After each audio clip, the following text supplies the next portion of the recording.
Assalamualaikum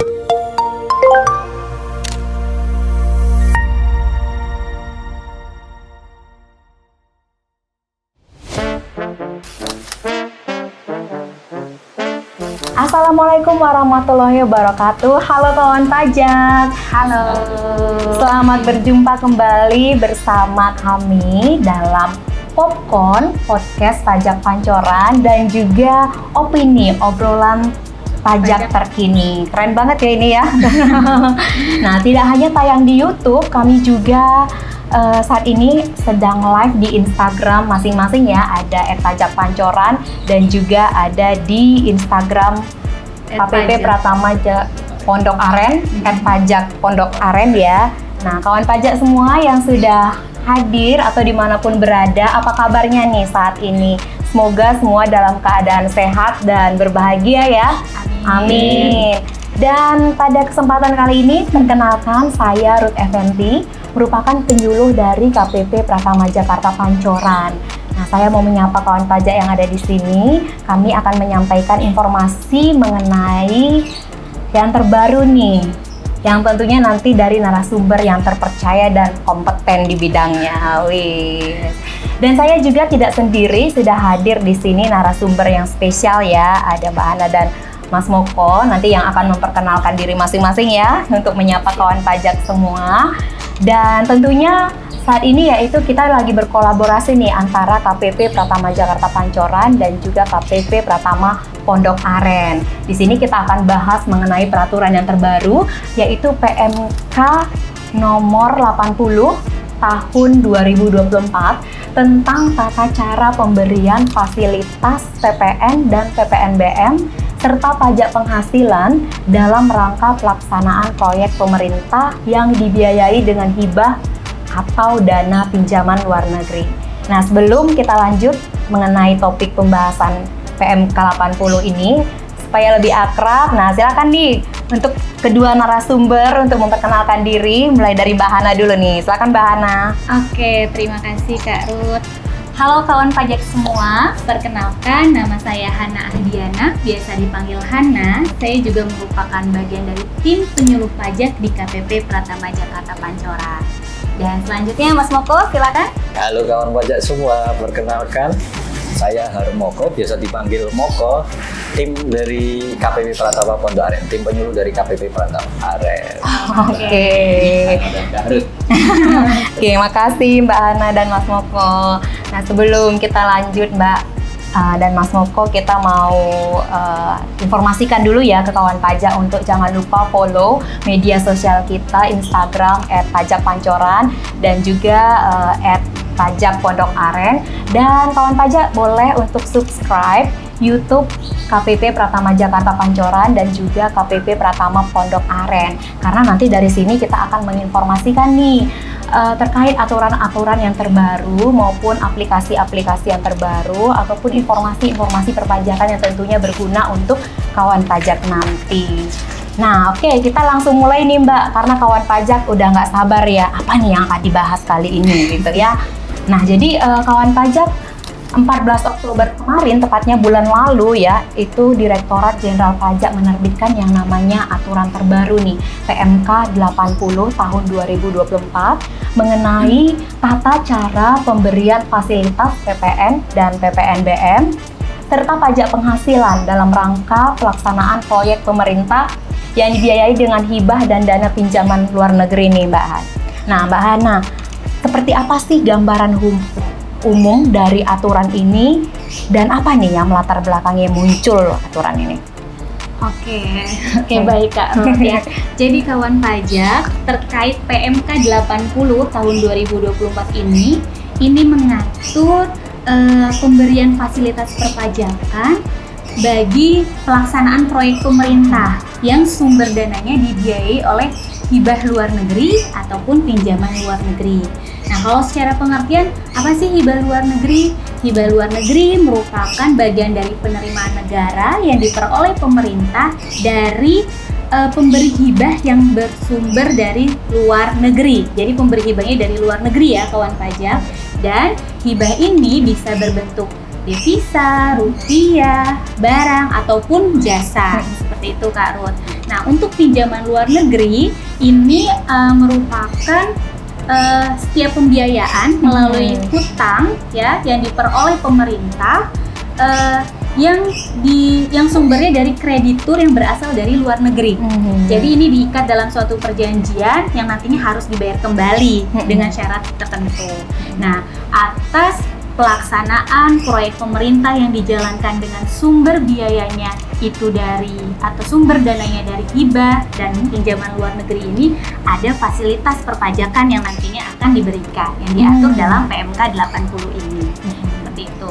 Nah, untuk hal-hal yang melatar belakangi apa sih? Yang pastinya PMK 80 ini akan memberikan kepastian hukum yang lebih detail, jelas atas fasilitas perpajakan yang diberikan dalam proyek pemerintah ini. Kenapa? Karena aturan sebelumnya itu sudah sangat lampau, Kak Ruth. Wah, kapan Terakhir itu? terbit itu adalah tahun 2000. Nah, jadi itu sudah dirubah sih beberapa kali. Jadi perubahannya dari KMK 239 tahun 96, terus kemudian sudah berubah beberapa kali di tahun 2000. Dan sampai saat ini belum pernah diupdate juga. Udah lama sekali ya ternyata Betul. ya, Mbak. 3 dekade. Iya, hampir 3 dekade. Iya, jadinya kondisinya juga sangat berbeda waktu dulu dan sekarang. Dulu kan mungkin yang dianggap hibah itu yang masuk ke dalam DIPA. Jadi dalam bentuk uang seperti itu. Tapi sekarang bisa diakui dalam bentuk hibahnya barang ataupun jasa gitu. Nah, ini mungkin kalau PMK 80 ini melekat ke salah satu wajib pajak nih, yaitu wajib pajak instansi pemerintah. Oh, iya. Karena kan proyeknya proyek pemerintah ya. Nah, berarti pemerintah di sini sebagai penerima hibahnya. Nah, ini kaitannya sangat erat dengan wajib pajak instansi pemerintah. Nih, wajib pajak instansi pemerintah mungkin perlu mendengar atau membaca ya terkait aturan yang terbaru ini mengenai PMK 80. Itu. Nah, selain kepastian hukum, pastinya DJP ingin memberikan peningkatan pelayanan ya kepada wajib pajak, kemudahan-kemudahan. Dan nantinya permohonan-permohonan fasilitas ini bisa wajib pajak instansi pemerintah ataupun pihak-pihak terkait ini diajukan secara online melalui akun DJP online. Oke. Wow, jadi udah ada banyak ya pembaharuan ya Mbak Ana ya. Tadi salah satunya kalau misalkan sebelumnya masih manual, sekarang udah online gitu. Dan juga tadi tujuannya ya memberikan kemudahan, memberikan kepastian hukum kepada wajib pajak instansi pemerintah ketika mereka melaksanakan proyek pemerintah ini ya bersumber dari hibah dan juga pinjaman luar negeri. Nah, untuk Mas Moko nih, siapa aja sih Mas ini yang bisa memanfaatkan fasilitas ini dan kriteria jenis kegiatan seperti apa nih yang bisa memanfaatkannya? Kak Ruth, terima kasih. Jadi kawan pajak semua di PMK 80 ini sudah menjelaskan siapa-siapa saja nih yang nanti boleh mengajukan permohonan fasilitas ini. Siapa saja, terus objeknya apa saja. Yang pertama kita yang mendapat fasilitas, jadi nanti ada 2 kawan pajak, yaitu fasilitas PPN dan PPNBM sama fasilitas pajak penghasilan. Nah, untuk fasilitas yang pertama PPN ataupun PPNBM yang tidak dipungut itu dimanfaatkan bagi siapa? Dimanfaatkan bagi yang pertama pemberi hibahnya, atau bisa juga penerima hibah, penerima pinjaman dalam hal ini kan kementerian atau instansi pemerintah ya. Terus yang menerima penerusan hibah atau pinjaman. Menerima penerusan hibah atau pinjaman itu siapa? Ya, misalnya dari kementerian atau lembaga terus diteruskan ke Pemda gitu ya. Itu juga berhak untuk mengajukan fasilitas PPN ataupun PPNBM ini. Serta yang terakhir itu apa? Kontraktor utama. Kontraktor utama itu dapat memanfaatkan fasilitas PPN ataupun PPNBM. Nah, dari ke pemberi, penerima, sama kontraktor utama, terus pemberi hibah itu dalam hal apa itu bisa memperoleh fasilitas PPN, PPNBM ditanggung pemerintah. Yang pertama sudah ditentukan Kak Ruth, yaitu dalam hal kegiatan perolehan BKP ataupun JKP dari kontraktor utama. terus juga untuk penerima hibah atau penerima pinjaman dari luar negeri. Itu dalam hal apa? Dalam hal perolehan BKP atau JKP, terus impor, pemanfaatan BKP tidak berwujud, serta pemanfaatan JKP dari luar daerah pabean ke dalam daerah pabean. Jadi sudah ditentuin nih Kak Ruth, bagi pemberi hibah itu fasilitasnya adalah kegiatan perolehan BKP dan JKP dari kontraktor utama. Dari penerima hibah ataupun penerima pinjaman itu bisa dari perolehan BKP, dari impor, pemanfaatan BKP ataupun JKP dari luar daerah pabean di dalam daerah pabean. Kemudian yang terakhir tadi subjeknya adalah bagi kontraktor utama. Kontraktor utama apa saja ini yang mendapat fasilitas PPN ataupun PPNBM DTP, Kak Ruth? Yang pertama adalah kegiatan impor. Ya, jadi harus digarisbawahi di sini adalah kegiatan impor BKP. Terus juga pemanfaatan BKP tidak berwujud serta JKP dari luar daerah pabean di dalam daerah pabean. Jadi nggak ada tadi fasilitas perolehan BKP atau JKP. Jadi sudah ditentuin bagi kontraktor utama untuk impor BKP, pemanfaatan BKP ataupun JKP dari luar daerah pabean di dalam daerah pabean. Itu untuk fasilitas PPN, PPNBM.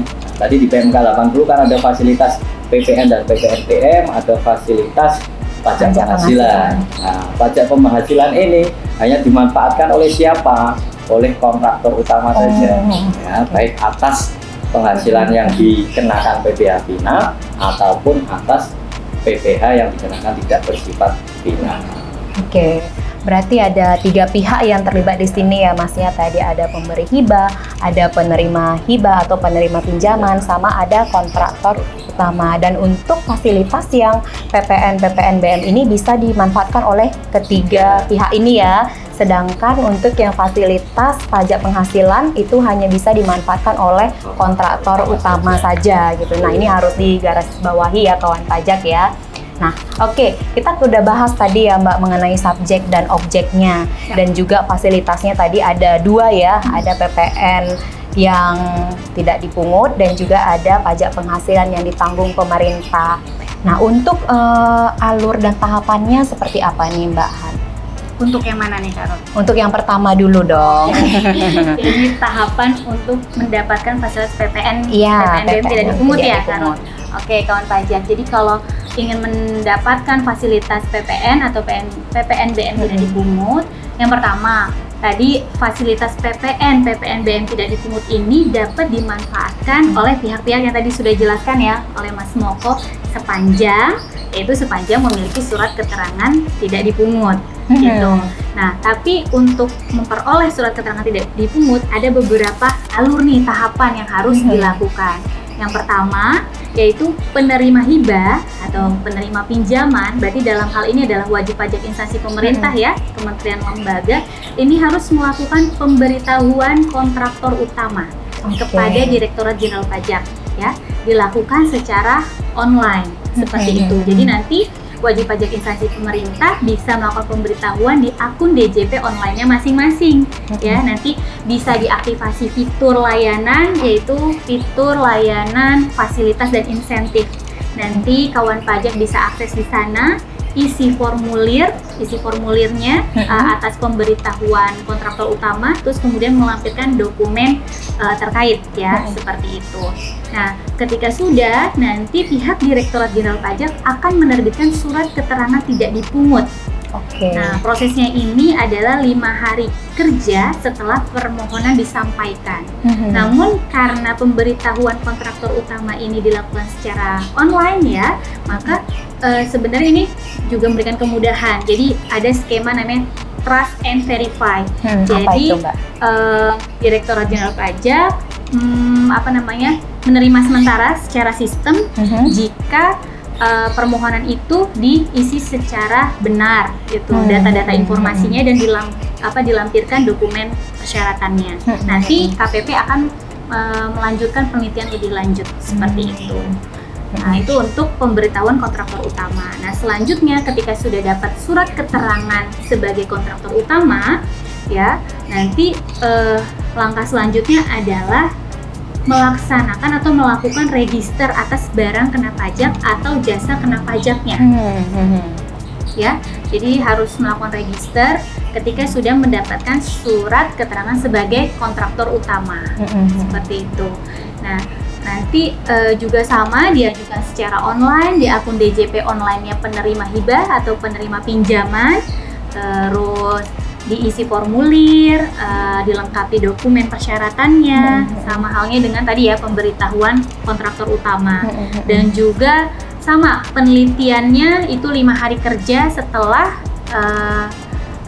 penyampaian untuk registrasi disampaikan gitu. Nah itu udah tahap kedua ya, tadi kita pemberitahuan kontraktor utama, terus registrasi BKP, JKP, dan ketika sudah mendapatkan 2 nomor ini, barulah wajib pajak bisa mengajukan permohonan SKTD. Nah, gitu. Jadi baru bisa mengajukan permohonan PPN atau PPNBM tidak dipungut, juga sama diajukan secara online di akun DJP online-nya masing-masing nih tadi para pihak yang bisa memanfaatkan. Seperti itu Kak Ruth. Berarti harus yang pertama tadi itu harus ada surat keterangan sebagai kontraktor utama. Baru setelah itu baru ada bukti registrasi tadi ya, bukti registrasi BKP dan JKP-nya. Nah, Mas Moko, tadi kan udah dijelaskan nih sama Mbak Hana ya, bagaimana tahapan dan alurnya. Nah, kalau sekarang itu apa nih bukti atau informasi yang harus dipersiapkan, dokumen-dokumen apa yang harus dipersiapkan oleh kawan pajak nih? Jadi kawan pajak semua tadi kan disampaikan oleh Mbak Hana, jadi sistemnya itu kan trust and verify ya. Jadi wajib pajak itu melampirkan dokumen-dokumen yang dipersyaratkan sesuai dengan PMK 80 tahun 2024. Habis itu nanti KPP melakukan penelitian. Nah, dokumen apa saja nih yang harus dilampirkan nih pada saat tadi pemberitahuan sebagai kontraktor utama, dokumennya apa saja? Yang pertama adalah nomor register. Nomor register itu apa? Nomor register pada saat perjanjian dapat hibah luar negeri ataupun dapat pinjaman dari luar negeri, mesti di situ ada nomor registernya. Jadi disiapkan dulu nomor register. Kemudian yang kedua kawan pajak adalah nama proyek pemerintahnya apa ini, dapat dana bantuan atau dapat dana hibah dan pinjaman luar negeri itu digunakan untuk proyek pembuatan apa, misalnya proyek pembuatan terkait dengan yang di daerah tersebut apa, disampaikan namanya apa. Kemudian yang berikutnya adalah setiap ada register mesti kan ada yang namanya tanggal berlaku efektifnya ya. Jadi harus dicantumkan tanggal efektif berlakunya perjanjian hibah atau pinjaman. Yang keempat itu tanggal dimulai atau diselesaikannya pekerjaan ataupun perkiraannya proyek pemerintah itu dimulai diselesaikan kapan proyek pemerintahnya. Kemudian setelah ada nomor register, nama proyek pemerintahnya, tanggal efektif, juga nanti ada nomor perjanjian kontrak. Biasanya kan dari Pemda atau instansi instansi pemerintah kan misalnya kerjasama dengan rekanan yang sudah ditunjuk sebagai kontraktor utama. Di situ ada namanya nomor perjanjian atau kontrak atau dokumen sejenisnya. Itu juga harus dicantumkan. Kemudian juga kawan pajak harus mencantumkan identitas pihak yang melakukan pemberitahuan kontraktor utama itu siapa. Misalnya instansi pemerintah ini harus dicantumkan ya. Kemudian ataupun kalau misalnya bukan langsung dari kementerian atau lembaga, biasanya ada penerusan hibah ya, Pemdanya Pemda mana ini atau instansi mana ini ya, harus dicantumkan juga. Kemudian kontraktor utamanya identitasnya harus dicantumkan, dan tidak lupa yang ngasih hibah atau pinjaman luar negeri juga datanya diinputkan. Pemberi hibah atau pemberi pinjaman juga harus dicantumkan atau harus disiapkan ya, data-datanya itu untuk mendaftarkan agar dapat sebagai surat keterangan kontraktor utama ya Mbak Ana ya. Kemudian dokumennya apalagi ya, selain data tersebut ada dokumen yang namanya dokumen perjanjian hibah atau ringkasan ya, ringkasan hibah atau pinjaman, perjanjian kontrak atau dokumen sejenis, itu juga harus dipersiapkan. Harus dilampirkan juga. Tujuannya apa ya? Tujuannya untuk memastikan teman-teman dari KPP bahwa yang bersangkutan adalah memang berhak untuk ditetapkan sebagai kontraktor utama. Berarti memang harus diisi detail ya Mas ya, biar nanti administrasinya juga tersusun rapi gitu ya. Benar sekali Kak Lut, dan memang di lampirannya juga di situ, di lampiran permohonan juga sudah dicantumkan nih, ini harus diisi apa, ini harus diisi apa, jadi harus detail diisi agar memang memenuhi ketentuan seperti yang di PMK 80 ini. Itu untuk yang kontraktor utama. Nah, tadi kan ada setelah ditetapkan dapat surat sebagai kontraktor utama, kan juga yang registrasi agar mendapatkan bukti registrasi BKP atau JKP yang mendapatkan fasilitas. Itu juga harus diinputkan data-datanya. Data-datanya hampir sama seperti yang kontraktor utama tadi, Kak Ruth, yaitu yang pertama adalah nomor register, kemudian juga nomor surat keterangan sebagai kontraktor utama. Kalau tadi sebelum mendapatkan nomor surat keterangan sebagai kontraktor utama kan daftar dulu biar dapat surat keterangan sebagai kontraktor utama. Nah, tujuannya nanti dicantumkan pada saat registrasi BKP atau JKP. Ya. Kemudian nomor surat perjanjian atau kontrak atau dokumen sejenisnya juga dicantumkan. Sama penerima, pemberi hibah, kontraktor utamanya, identitasnya juga dicantumkan. Kemudian juga yang nggak kalah penting ini adalah BKP.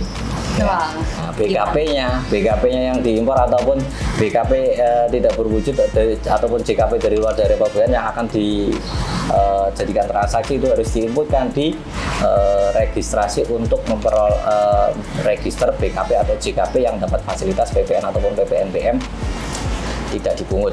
Ya, itu harus masuk ke daftar register tersebut. Kalau nggak masuk ke situ ya nanti nggak bakalan dapat PPN atau PPNBM di DP. Jadi kawan pajak semua pada saat nanti mau mendaftarkan register BKP atau JKP pastikan semuanya udah terinput. Ya, pastikan semuanya udah terinput agar BKP atau JKP yang nantinya akan digunakan dalam pelaksanaan proyek itu dapat mendapatkan fasilitas PPN ataupun PPNBM yang tidak dipungut seperti itu. Nah, dokumennya juga sama ya, dokumen perjanjian hibah atau pinjaman ataupun ringkasan. Jadi emang alurnya kita nginput dulu data-data tadi, setelah sudah semuanya lengkap, dokumen perjanjiannya juga harus di-upload ya, harus dilampirkan agar nanti dilakukan penelitian oleh teman-teman dari KPP apakah berhak ataupun tidak berhak. Seperti itu Kak Ruth. Berarti nanti putusannya ada di KPP juga nanti ya. Ketika kawan pajak nanti mengupload itu tadi semua dokumen-dokumen itu ya, Mas Moko. Nah, selanjutnya nih Mbak Han, tadi udah dijelaskan oleh Mbak Mas Moko, dan kalau untuk pengajuan SKTD-nya nih Mbak, apa nih informasi dan dokumen yang harus dipersiapkan oleh pihak penerima hibah? Oke, jadi sebenarnya sama aja ya Kak Ruth ya, terkait data informasinya, dokumen yang dilampirkannya itu sebenarnya sama saja dengan yang dipersiapkan untuk pemberitahuan kontraktor utama dan juga bukti melakukan registrasi ya, melakukan registrasi BKP JKP. Namun, di sini kita memerlukan nomornya si surat keterangan sebagai kontraktor utama tadi ya, sama nomor bukti registrasi. Nomor registrasinya si BKP JKP yang didaftarkan tersebut. Nah, ketika itu sudah dapat, baru kita siap nih buat mengajukan permohonan SKTD. Nah, untuk informasinya sama tadi udah dijelaskan sama Mas Moko ya. Kayaknya nggak perlu disebutin lagi, dan juga mungkin kalau kawan pajak lupa bisa dicek di PMK 80 untuk detail informasinya apa saja ya. Tadi ada nomor register, nomor perjanjian, identitas pihak-pihak yang terkait, sampai nanti spesifikasi barang-barangnya ya, yang ditransaksikan apa nama barangnya, sampai nilai estimasi BKP atau JKP-nya. Seperti itu. Nanti kalau sudah terisi semua, sama yang dilampirkan adalah dokumen perjanjian. Dokumen perjanjian atau dokumen kontrak atau dokumen sejenis yang menggambarkan itu. Nah, kira-kira berapa lama nih Mbak Han dalam proses pengajuan SKTD-nya, dan juga ada nggak masa berlakunya?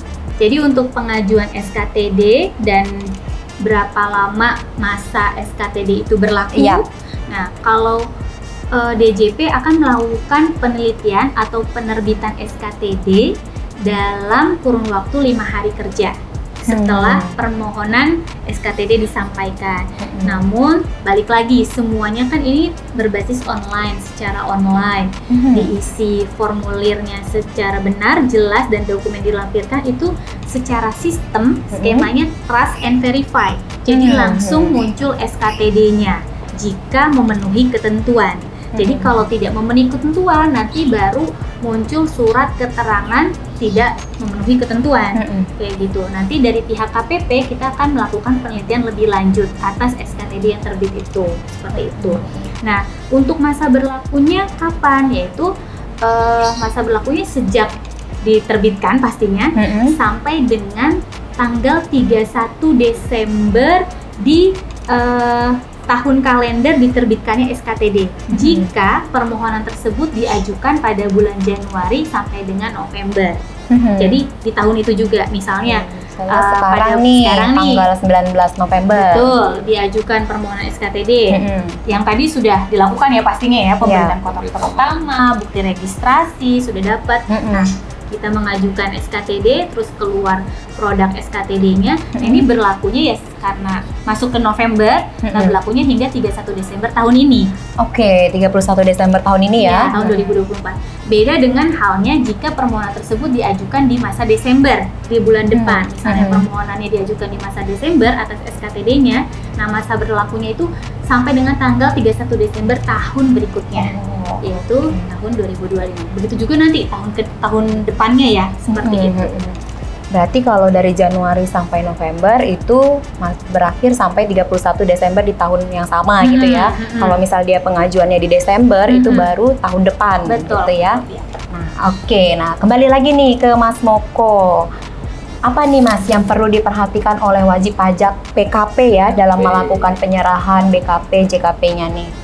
Baik Kak Ruth, jadi tadi apabila rekanannya atau PKP-nya sudah ditetapkan sebagai kontraktor utama, itu pada saat melakukan transaksi dengan instansi pemerintah tadi yang mendapatkan hibah atau pinjaman luar negeri, mesti setiap PKP itu harus membuat faktur pajak.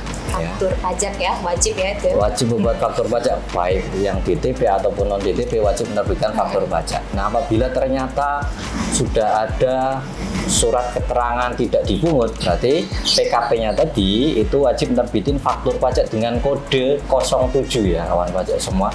Kodenya 07, yaitu penyerahan BKP atau JKP yang mendapatkan fasilitas PPN tidak dipungut. Kemudian setiap faktur kan harus diisi dengan benar, lengkap, jelas ya, agar pasti ya. Udah pasti ya. Satu Jadi kesatuan. transaksi apapun sepanjang dilakukan oleh PKP ya harus memuat secara benar, lengkap, dan jelas agar fakturnya sah secara material maupun formil ya. Kemudian pada saat penerbitan faktur pajak Kak Ruth itu karena ini mendapat fasilitas PPN atau PPN BM-DTP itu, maka di keterangannya atau referensinya harus sudah ada capnya atau stempelnya. Stempel apa? Stempel PPN atau PPN BM tidak dipungut berdasarkan peraturan pemerintah nomor 42 tahun 1995 ya. Mesti di situ ada tuh pada saat buat faktur pajak di e-faktur muncul tuh capnya, tinggal dipilih aja ya. Itu harus ada. Kalau nggak ada nanti dianggapnya nggak sempurna nih faktur pajaknya ini ya. Kemudian satu SKTD, surat keterangan tidak dipungut, itu untuk pembuatan satu faktur pajak ya. Kemudian yang tidak kalah pentingnya, jadi PKP itu tidak hanya buat faktur, lupa melakukan pelaporan. Nah, kalau lupa melakukan pelaporan nanti dianggapnya PKP tersebut tidak mendapatkan fasilitas PPN dipungut ya, PPN dipungut karena itu pelaporan SPT masa PPN itu kan dianggapnya sebagai pelaporan realisasi. Jadi ya harus lapor SPT masa PPN-nya yang 07 tersebut dilaporkan. Itu kewajiban untuk PKP rekanan yang sudah ditetapkan sebagai kontraktor utama ya. Jadi ya nggak beda jauh dengan PKP biasa yang tidak ditetapkan sebagai kontraktor utama. Seperti itu Kak Arum. Berarti buat faktur kodenya 07, jangan lupa tadi ya untuk CAP-nya ya ada di menu referensi ya Mas. Dan jangan lupa sampai ke pelaporannya. Seperti itu. Nah, oke, kawan pajak, tadi kita udah bahas fasilitas yang pertama ya, PPN, PPNBM yang tidak dipungut. Nah, kita masuk yang kedua nih, bahan pajak penghasilan yang ditanggung oleh pemerintah. Untuk tahapannya gimana nih, Mbak? Oke, jadi untuk tahapan pemberian fasilitas pajak penghasilan ya Kak. Sebenarnya hampir sama dengan tahapan yang tadi yang sudah dijelaskan untuk memperoleh fasilitas PPN atau PPNBM tidak dipungut. Yang pertama ya harus melakukan pemberitahuan kontraktor utama. Yang melakukan pemberitahuan kontraktor utama adalah penerima hibah ya, penerima pinjaman. Jadi dalam hal ini adalah wajib pajak instansi pemerintah.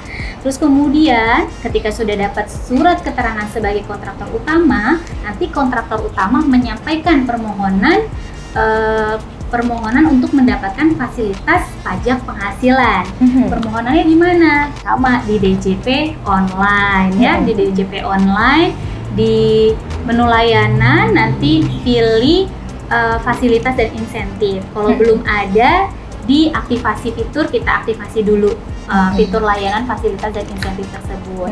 Nanti kalau sudah masuk ke menu layanan tersebut, kawan pajak berarti dalam hal ini kontraktor utama ya yang mengajukan fasilitas PPH ini itu harus mengisi form-form yang ada, terus melampirkan dokumen pendukung seperti itu. Nah, untuk informasi-informasi yang perlu diisi sama juga, nggak jauh berbeda. Ada nomor registrasi, nomor perjanjian, identitas pihak-pihak terkait, sampai nanti terkait data-data alamat pemberi atau penerima hibah seperti itu. Gitu. Nah, ketika sudah semua terisi, dokumen juga sudah dilampirkan. Dalam hal ini adalah dokumen perjanjian ya atau dokumen kontrak itu dilampirkan. Nanti ketika memenuhi ketentuan akan terbit yang namanya surat keterangan fasilitas pajak penghasilan, surat keterangan fasilitas PPH dalam hal ini. Nah, ini diterbitkan secara ketentuan yaitu 5 hari kerja setelah permohonan disampaikan. Namun kembali lagi, karena ini dilakukan secara online, trust and verify nanti akan muncul seketika seperti itu. Nanti dari pihak KPP akan melakukan penelitian lebih lanjut seperti itu. Nah, untuk batas waktu berlakunya ya, surat keterangan fasilitas PPH ini berlaku sampai dengan penyelesaian proyek pemerintah tersebut kapan. Nah, itu semuanya ada di dokumen perjanjian seperti itu. Jadi sesuai yang tertera di dalam dokumen perjanjian berakhirnya proyek pemerintah tersebut. Nah, selanjutnya kalau sudah dapat surat keterangan fasilitas PPH itu nggak sampai situ aja, tapi harus melakukan penyampaian laporan realisasi pemanfaatan fasilitas PPH DTP ini. Jadi ini merupakan satu kesatuan yang wajib pajak kontraktor utama harus lakukan. Kalau tidak, maka nantinya jadi akan terutang pajak penghasilannya. Jadi harus sampai selesai hingga laporan realisasi pemanfaatan pajak penghasilan. Oke, artinya untuk mendapatkan fasilitas PPH ditanggung pemerintah ini, itu berarti wajib pajak atau kawan pajak itu harus memiliki suket PPH DTP ini dan harus juga menyampaikan laporan realisasi ya Mbak ya. Benar banget. Kalau misalkan tadi lupa nih melaporkannya berarti jadi terutang gitu ya.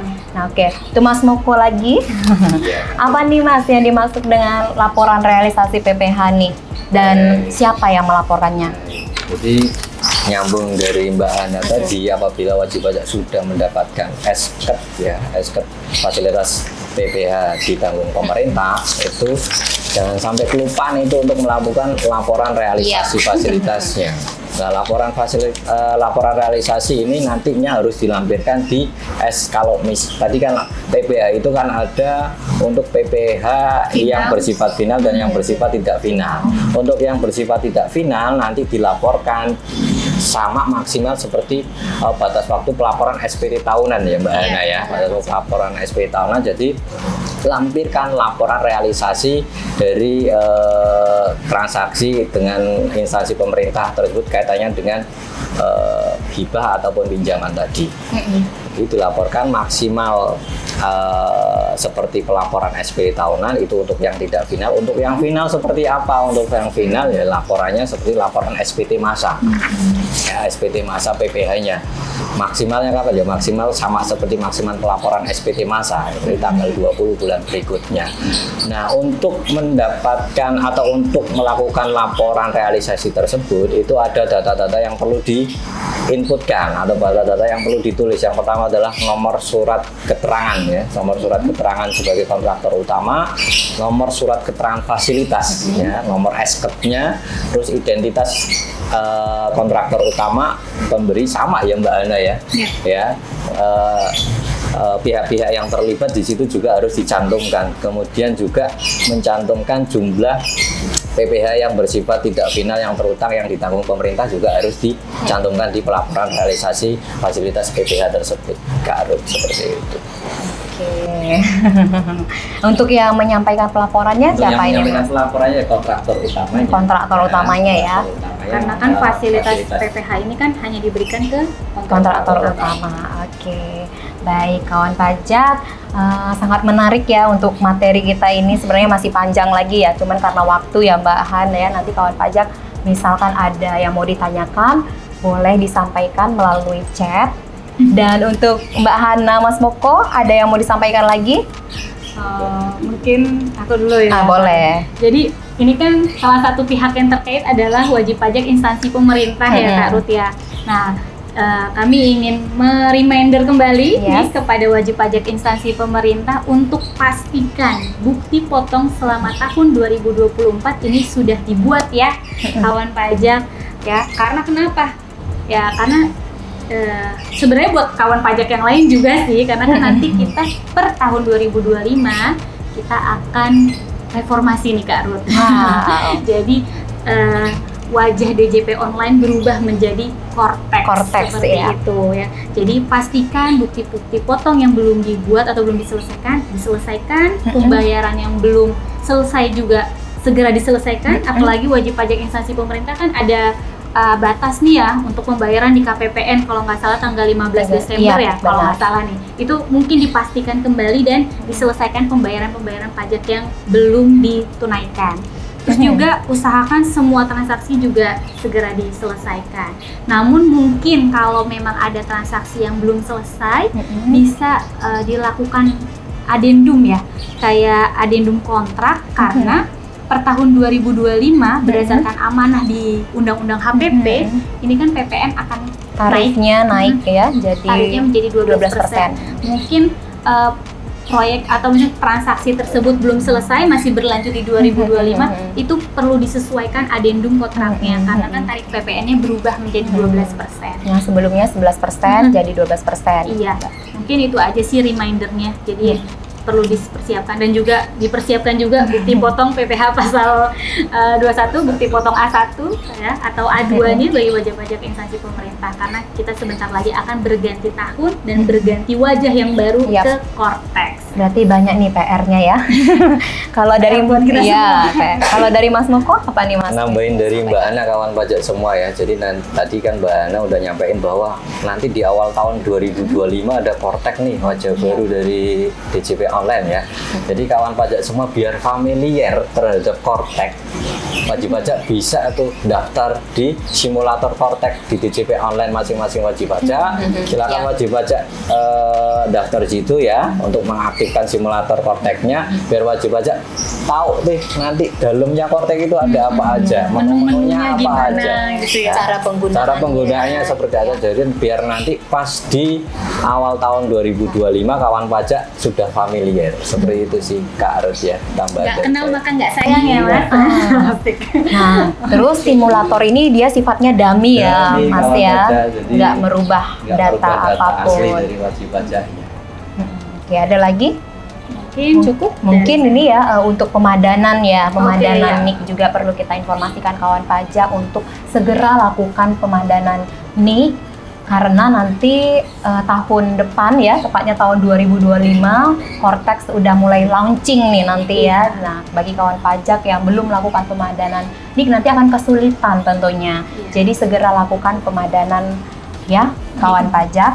Oke, mungkin itu dulu ya dari kita. Dan kawan pajak, terima kasih sudah menyaksikan Instagram Live dan juga podcast kami KPP Pratama Jakarta Pancoran dan juga KPP Pratama Pondok Aren, dan semoga sajian materi kami tadi dapat bermanfaat dan menambah wawasan kawan pajak semua.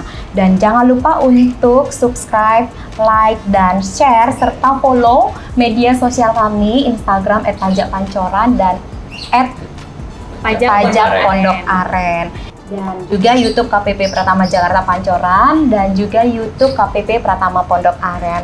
Dan terima kasih sudah menyaksikan kami. Sampai jumpa di lain kesempatan dan selamat siang. Dadah. Sampai jumpa semuanya.